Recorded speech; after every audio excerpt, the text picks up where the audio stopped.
Just want to extend an appreciation. Can the other young scientists present here, the young scholars, those of us that are invited, please, kindly stand up.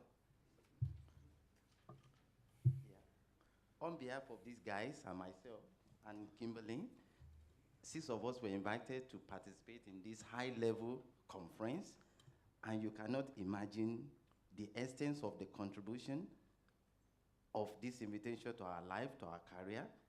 And because of this, we say thank you very much.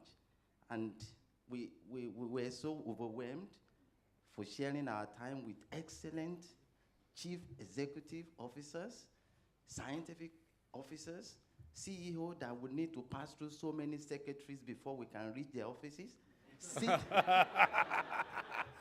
Sitting with you on that table, eating with you, shaking hands, it has value to our life. And we say thank you to ICSU for paying our flight, for putting us in those hotels, and for sharing our time with you. We say thank you very much for this.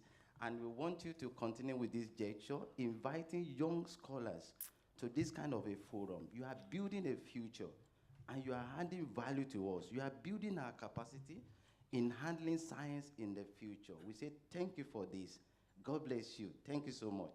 And we wish you more success as we move forward in this forum. Thank you very much.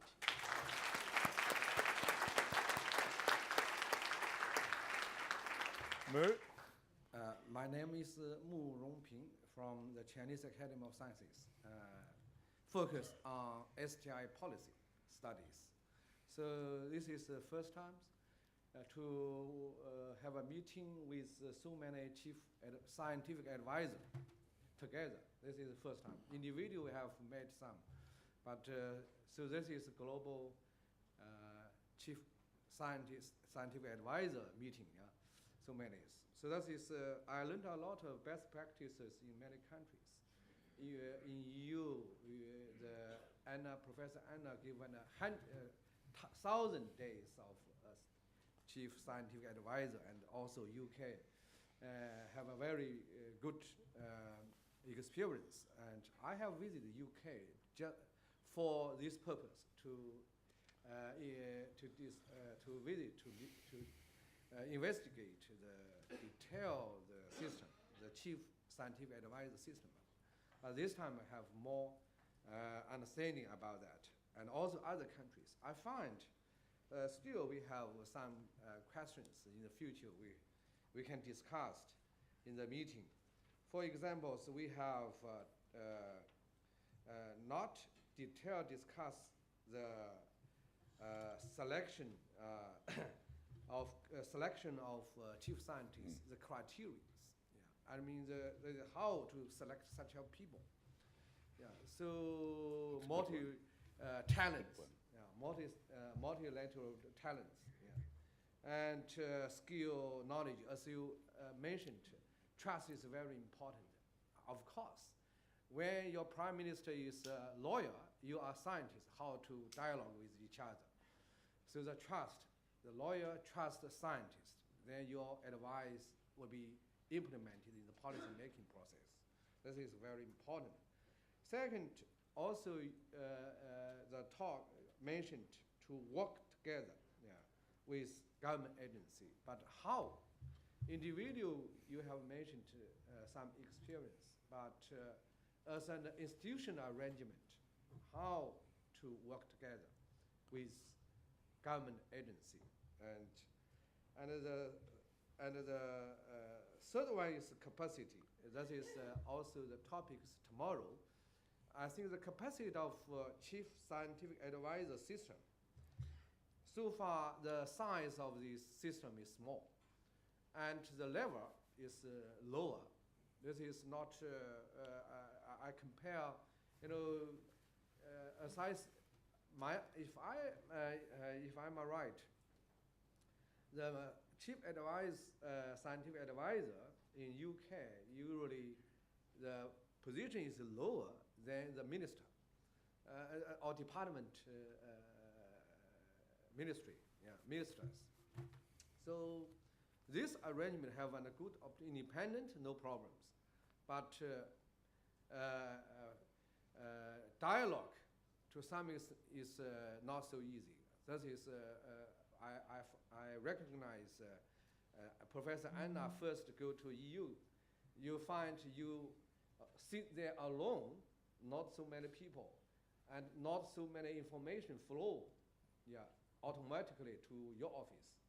And step by step, because your personal, the personalities, there are a lot of people and to work together with you, and so that is no institutional arrangement. That is the third questions. So, and also the last one, within the government agency in UK, you have the Bs. This is relating to science, technology, and innovation. And as a chief scientist, the office of science, government office of science, is also within the Bs. So this is this arrangement, how to balance as an independent chief scientific advisor, and and also as government agency. That is sometimes is controversial. For me in China, we are during the past 20 years, we continued to improve, restructure the government administration structures. But still, we are now to try to restructure the government administrations. So we want to know in detail and want to explore the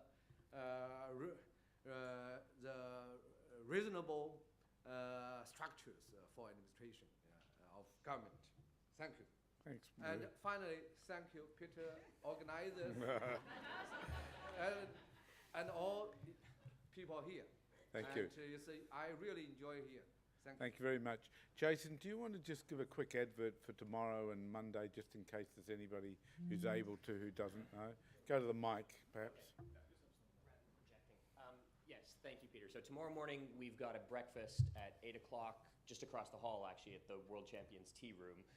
From 8 till 9:30, because after that the APEC meeting starts. But for those who don't have to go to the APEC meeting, we'll continue dialoguing after that. And it's all around the focus of capacity building and the issues we've been talking about here, not just on capacity building for the scientific community, which is clearly an important part of it, but also for policy communities, everything from training for early career scientists and some of the early career people we have in the room, through to what sort of networks and support and processes and structures are needed. On Monday, we have a full day workshop. So anyone who's staying around or has noticed that a volcano's gone off and some flights might actually be canceled, anyone who's still here on Monday, we do have a full day workshop, which will break it down across quite a handful of these topics in different sessions, and very happy to talk afterwards with anyone who's interested in that. Thanks a lot. Yuko. So Yuko Hayama from the Council of Science, Technology and Policy. I will not repeat thanks to everybody in this field. Just saying that in my case, my background is economist, not natural science, but I'm in charge in this position. I'm quite a newcomer. I'm exercising my job for 1 year and a half.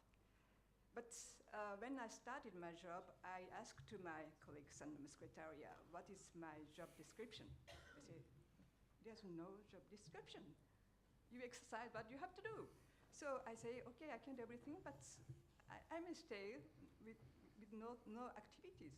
But it's really quite a new job, and it's becoming a profession. That's why we have to have a common understanding what is this profession. That means to the next step, I'm looking after this last slide, where we next? I will say who next. I'm very happy to have young people is joining this meeting. My concern is I'm learning by doing. But we have to prepare the next generation, the better shape and better framework, better preparation. So what we can do, and this context, this group may help next generation to be more capable, efficient, and have international connection. So I will add, of course, we have already some new young people, but we have to continue to engage them within our discussion. Thank you. Thanks very much, Yuko. Kim? Yes. Hi, I'm Kim Nicholas from Lund University. I just wanted to make you aware of an initiative that started yesterday in this room and invite your participation. Michelle, who's been doing a great job running the social media, and I were talking about the structure of science advice to governments and how informative it's been to see how differently things are run in different countries. We thought it would be really helpful if there were a Wikipedia page that gave an overview of this, and there seems to really be nothing. So we've actually started something. We've posted it on Twitter. There's an open Google Docs document right now, and about 15 people have contributed so far. I think if everyone in this room signed it, we would be done. So it would be great if you could contribute. It would also be really helpful for that reason to have the list of participants from the conference organizers. And if you're interested, you can come talk to me or look on my Twitter feed. There'll also be a blog post going up on this conference page shortly. So thanks. Great. Thanks, Kim. Yeah. She just said send an email to say how to sign it, because people like me just have no idea. Yeah. Absolutely. Please do. Please do, Kim. Thank you. Some of us are not that tech savvy. Yes, please. Two quick comments. First of all, I think since I'm not there for the capacity building tomorrow, I think communication is of utmost importance. If we are good communicators, we're already halfway there, I think. And the other thing I wanted to highlight, having been 10 years in the European system now, I remember I hit the low after 3 years, but after that it went really great. Thank you very much. Thank you. Well, one last question from Jan Marco, who's not wearing a Star Trek suit.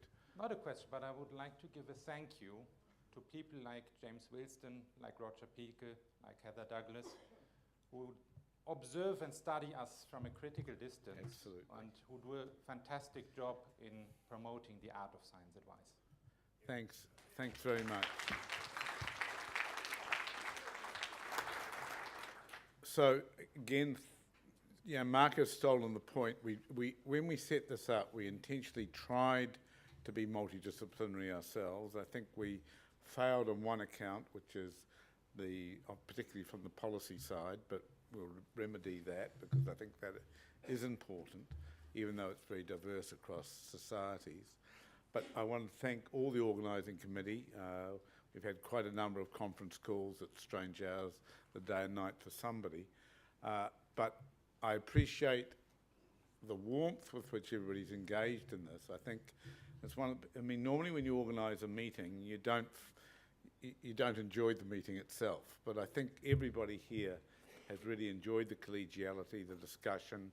Clearly people feel that this business of how science and policy, and therefore science and society, interact better together is something that's coming right to the fore. We're all, in a way, in different ways, exploring it. Nobody knows how best to do it. We're all trying to explore and do it better. And the collegiality that's been built up here, I think, will serve everybody better over coming years. So those of you who have to travel a long way, good luck, enjoy it. Just remember, we from New Zealand do it all the time. So we think a 12-hour flight is a short flight. So good luck, and thanks everyone.